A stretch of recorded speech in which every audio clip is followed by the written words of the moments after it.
Cinema టాకీస్లకు పోతే అసలు ఖర్చు కంటే కోసరి ఖర్చులే ఎక్కువైతున్నాయి. వామ్మో ఏం రేట్లు గవి షాన్ వద్దులైతున్నదని నిన్న మా ఇంటోళ్ళని తోలుకొని సినిమాకి పోయినా. ఎప్పుడు చూడరు కదా అని 3 అంతరాల మీద ఉండే అద్దాల టాకీస్కు తోలుకపోయినా. ఇంకేముంది ముచ్చటగా ముగ్గురు పోతే 3000 ఖర్చు అయినాయి. మండిపోతున్నాయి రేట్లు. అందుకే ఇగో ఏపీల టాకీస్ల చెక్కింగ్లు గట్టి నడిచినాయి. నీళ్ళ సీసా 60 రూపాయలు, మక్క పేలాల బుట్ట 300. అబ్బో ఇట్లా చెప్పుకుంటా పోతే చిన్నగా ఉండవు సినిమా టాకీస్ల రేట్లు. చారానా కోడికి బారానా మసాలా అన్నట్టు సినిమా టికెట్ కు 200 అయితే లోపలికి పోయినాక అయ్యే ఖర్చు 500-600 అట్లుంటాయి మరి రేట్లు.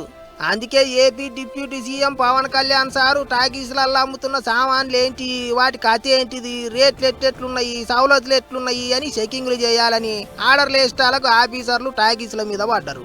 మంగళవారం మాపటీలు సందే చెకింగ్లు చాలా అయినాయి. కాకినాడ, విజయవాడ, శ్రీకాకుళం జిల్లాల పొంటే కాకుండా ఇంకా చాలా దిక్కులలో చెకింగ్లు చేసిండ్రు ఆఫీసర్లు. అవి చూడరే, ఇరిగిపోయిన కుర్చీలు, చినిగిపోయిన సీట్లు, నూనె సామురు పట్టి సీట్లన్నీ కూకోవాలంటే పానం దరి అన్నట్టు తయారైనాయి. అయినా పట్టించుకునేటోళ్ళు లేరు.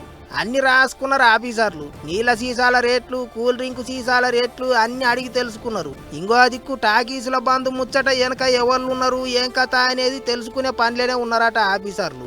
ఇప్పటికే ఆ జనసేన లీడరు ఆతి సత్యనారాయణ అనేట ఆయనను పార్టీ నుంచి బయటికి పంపేటాలకు ఆయన మైకుల ముంగడికి వచ్చి ముచ్చట్లు గట్టిగానే చెప్పిండ్రు. మేము వెంటనే పెట్టాము, ఎట్టి పరిస్థితుల్లో చేయమని అనగానే నింద మీరు మా మీద తోయడానికి, ఎందుకంటే మీరు అక్కడ మీ సినిమాలు ఉన్నప్పుడు తప్పించుకున్నారు. ఇప్పుడు పవన్ కళ్యాణ్ గారి సినిమా వచ్చినప్పుడు తొక్కేద్దాం అనే దురాలోచనతో మీరు చేసుకున్న కమిట్మెంట్కి తొంగలో తొక్కేశాను నేను.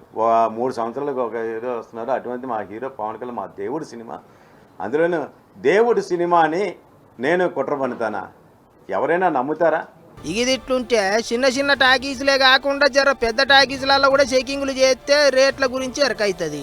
ఆఫీసర్లు అటు దిక్కు పోవాలి, పెద్ద పెద్ద అద్దాల టాకీసులలో కూడా చెకింగ్లు చేయాలి అన్నట్టు అడుగుతున్నారు పబ్లిక్. మరి ఏం చేస్తారో ఏమో చూడాలి.